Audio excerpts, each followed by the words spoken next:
আসসালামু আলাইকুম প্রিয় দর্শক, অন্য মঞ্চের আলাপচারিতায় আপনাদের সকলকে আমন্ত্রণ জানাচ্ছি।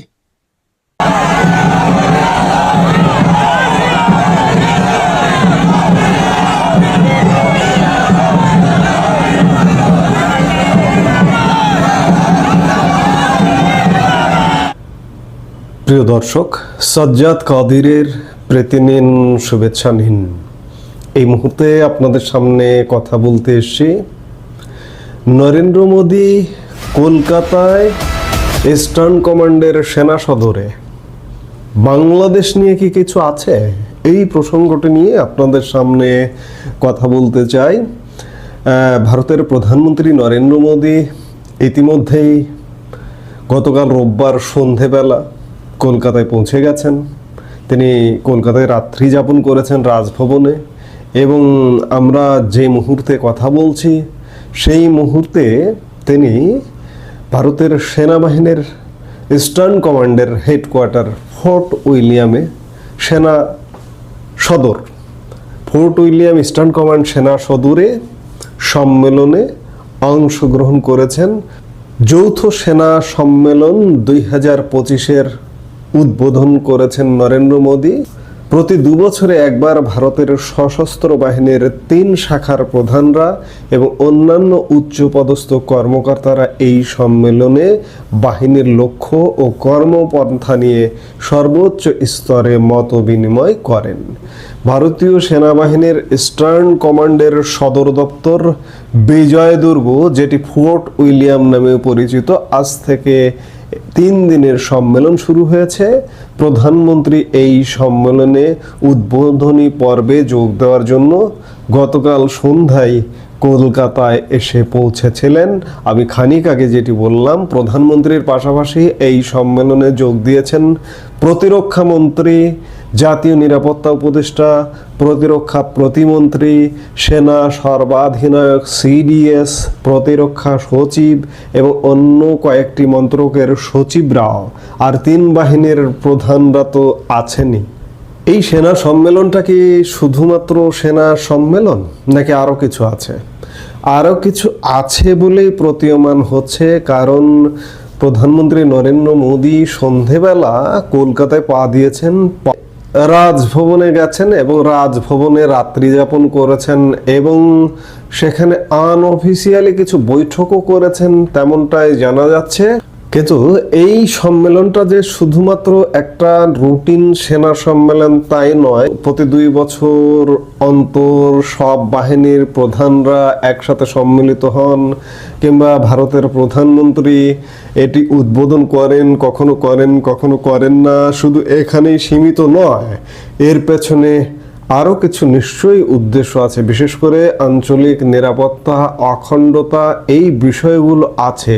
ফোর্ট উইলিয়ামের এই সম্মেলনে যোগ দেওয়ার পাশাপাশি প্রধানমন্ত্রী নরেন্দ্র মোদী ভারতের উত্তর ও পূর্বাঞ্চলের সীমান্ত নিরাপত্তা নিয়ে সেনার সঙ্গে আলাদা বৈঠক করবেন, এবং সেই বৈঠকে থাকবেন প্রতিরক্ষা মন্ত্রী রাজনাথ সিং, জাতীয় নিরাপত্তা উপদেষ্টা অজিত দোভাল, সেনা সর্বাধিনায়ক সিডিএস অনিল চৌহান, 3 বাহিনী প্রধান এবং অন্যান্য উচ্চ পদস্থ সামরিক বেসামরিক কর্মকর্তারা, এবং ইস্টার্ন কমান্ডের প্রধান তো থাকবেনই। একটি বিষয় খেয়াল করুন যে সেনাবাহিনীর সঙ্গে আলাদা করে বৈঠক করবেন, কেন করবেন? বিশেষ করে উত্তর পূর্বাঞ্চলে সীমান্ত নিরাপত্তা জোরদার করবার জন্য। ভারত বর্তমান সময়ে বিশেষ করে বাংলাদেশ পরিস্থিতির দিকে খুব তীব্রভাবে গত 1 বছর যাবৎ নজর রাখছেন। শুধু নজর রাখছে বললে ভুল হবে, পূর্ব সীমান্তে তাদের নিরাপত্তাও জোরদার করেছে। সাম্প্রতিক সময়ে ভারতের আরেক সীমান্তে, নেপালে একটা বেশ সহিংসতাপূর্ণ ঘটনা ঘটে গেছে। ঘটনা ঘটবার পরে সেখানে সরকার পরিবর্তন হয়েছে, এবং এখন পর্যন্ত অবস্থা যেটি মনে হচ্ছে যে নেপাল সীমান্ত, নেপাল ভারতের 1700 কিলোমিটার সীমান্ত, সেই সীমান্ত অনেকটাই সুরক্ষিত এবং ভারতের নিয়ন্ত্রণে নেপাল আছে। নিয়ন্ত্রণে বলতে এই নয় যে ভারতের হস্তক্ষেপে আছে। বাংলাদেশের কিছু মানুষ আবার কথায় কথায় হস্তক্ষেপ খোঁজেন, তো সেইটা নয়। কারণ নেপাল একটা স্বাধীন সার্বভৌম রাষ্ট্র, ভারত একটা স্বাধীন সার্বভৌম রাষ্ট্র। কারণ ভারত নিজেদের উন্নতির কথা চিন্তা করে।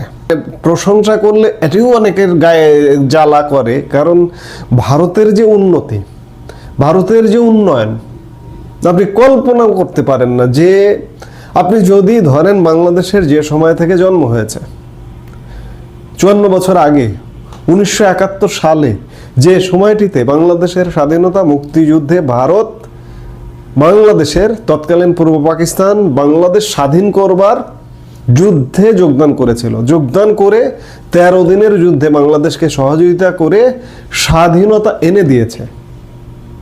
সেই সময়ের ভারতের কথা চিন্তা করুন। সেই সময় ভারত তখনও বিপুল জনগোষ্ঠীর প্রায় 1.25 কোটির বেশি জনসংখ্যা অধ্যুষিত ভারতবর্ষ ছিল তখন পৃথিবীর অন্যতম দরিদ্রতম একটি দেশ। সেই ভারত 54 বছরে এসে আজকে যদি চিন্তা করেন, ভারত চতুর্থ অর্থনীতির দেশ, খুব শীঘ্র তৃতীয় অর্থনীতির দেশের কাতারে সামিল হবার অব্যাহত প্রচেষ্টা আছে। সেই জায়গায় ভারত কারো সঙ্গে যে যুদ্ধ জড়িয়ে যাবে, সহিংসতায় জড়িয়ে যাবে, যুদ্ধবাজ দেশগুলোর মতো, ধরুন ইসরায়েল, মার্কিন যুক্তরাষ্ট্র অন্য দেশে যুদ্ধ লাগিয়ে দেবে, ষড়যন্ত্র করবে, তেমনটা ভারতকে কখনোই মনে হয় না। ভারত নিজেদের উন্নতি করতে চায় এবং উন্নতির জন্য আশপাশকে শান্ত রাখতে চায়, সেটাই মনে হয়েছে। নেপাল পুরোপুরি শান্ত হয়ে গেছে এবং ভারত সহযোগিতা করবে। এবং নেপালও ভারতের প্রতি একটা কৃতজ্ঞতা বোধ নিয়ে সরকারটি গঠিত হয়েছে। বাংলাদেশে কি হয়েছে? বাংলাদেশে আজকে 1 বছর হতে চললো, এখন পর্যন্ত ভারতের প্রতি, ভারত যেহেতু আমাদের নিকট প্রতিবেশী, বড় ভাই, বিশ্বের অন্যতম গুরুত্বপূর্ণ একটি দেশ, ভারতের প্রতি আমাদের কোনো রকম, আমাদের সরকারের তরফ থেকে, আমাদের এক শ্রেণী জনগণের পক্ষ থেকে কোনো রকমের কৃতজ্ঞতাবোধ, কোনো রকমের সিম্প্যাথি দৃষ্টি, কোনো রকমের শুভ দৃষ্টি কিচ্ছু নেই। সেই ভারত কি করবে? সেই ভারত যুদ্ধে জড়াবে না।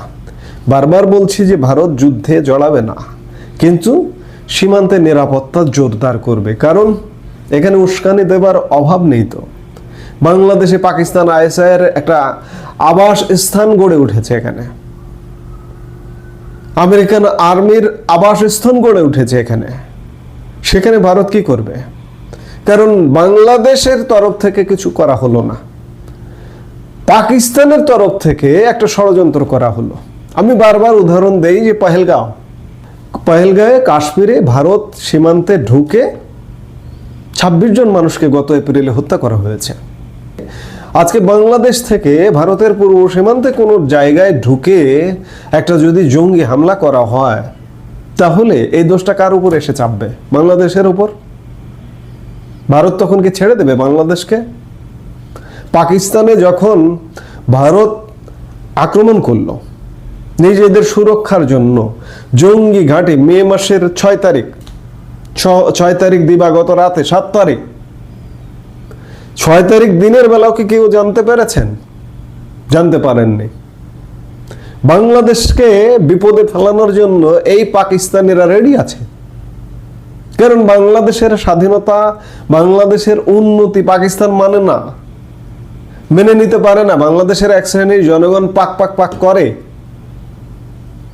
বাংলাদেশকে পেছন দিক থেকে টেনে নামাও। আজকে পাকিস্তানের অর্থনীতি, বাংলাদেশের অর্থনীতি আপনি যদি চিন্তা করেন, বাংলাদেশ পাকিস্তানের থেকে এগিয়ে। যে মূল দেশটা ছিল সেই পাকিস্তান থেকে ভাগ হয়ে বাংলাদেশ হয়েছে। পাকিস্তানকে এটা মেনে নেবে? একটা শিশু, আপনি যদি শিশু, আপনি নির্বোধ, আপনি বুদ্ধি প্রতিবন্ধী, আপনি একটু ঠান্ডা মাথায় যদি চিন্তা করেন যে পাকিস্তানকে বাংলাদেশের উন্নতি মেনে নেবে? বাংলাদেশের স্বাধীনতাকে মেনে নেবে? মেনে নেয় আন্তরিকভাবে? বাঙালির সাথে পাকিস্তান কি ভালো আচরণ করে? এখনো আটকে পড়া বাঙালিরা পাকিস্তানে আছে, আমি এই কথাগুলো বারবার বলি, আবারও বলছি, তাদের সাথে কেমন আচরণ করে পাকিস্তানে? অথচ এক শ্রেণীর মানুষ এগুলো বুঝতে চান না। যে কোনো সময় একটা উস্কানিমূলক ঘটনা বাংলাদেশ থেকে, পূর্ব সীমান্ত থেকে ভারতের সাথে ঘটাতে পারে এবং ভারত ছেড়ে দেবে না। একদিন আগেও জানতে পারবেন না যে এখানে একটা ঘটনা ঘটেছে। যেমনটা পাকিস্তানের কাশ্মীরে যে ঘটনা ঘটলো, যে ভারত জঙ্গি ঘাঁটি গুড়িয়ে দিল, ওই দিন সকালবেলাও ওই দিন বিকেলবেলাও মানুষ জানেনি, হঠাৎ করে রাতে অ্যাটাক, সার্জিক্যাল স্ট্রাইক। বাংলাদেশে যদি হয় অবাক হবেন? অবাক হওয়ার কোনো কারণ নেই, কারণ বাংলাদেশ পরিস্থিতি 14 মাসেও, বিগত আওয়ামী লীগ সরকার পতনের পরে ইউনূস সরকারের আমলে 14 মাসেও বাংলাদেশের সাথে ভারতের সম্পর্কের কোনো উন্নতি হয়নি এবং আগামীতে সামনের দিনগুলোতে উন্নতি হবার কোনো সম্ভাবনা নেই। কাজেই ভারত তাদের পূর্ব প্রস্তুতি রেখে দিচ্ছে এবং তারই অংশ হিসেবে আজকে প্রধানমন্ত্রী নরেন্দ্র মোদীর সঙ্গে ভারতের শীর্ষ সামরিক কর্মকর্তা, বেসামরিক কর্মকর্তাদের সাথে ইস্টার্ন কমান্ডের সদর দপ্তর বিজয়দুর্গ বা ফোর্ট উইলিয়ামে বৈঠক হতে যাচ্ছে। কাজেই পাকিস্তান নিয়ে বাংলাদেশে যারা বাড়াবাড়ি করছেন, বাংলাদেশেরই ক্ষতি হবে। জানি না আপনাদের শুভবুদ্ধির উদয় হবে কিনা। উপরওয়ালার কাছে প্রার্থনা করি, যারা এই মুহূর্তে দেশের নীতি নির্ধারক, কর্ণধার, তাদের শুভবুদ্ধি উদয় হোক যে পাকিস্তানের ফাঁদে বাংলাদেশ পা দেবে না। তাতেই আমাদের মঙ্গল।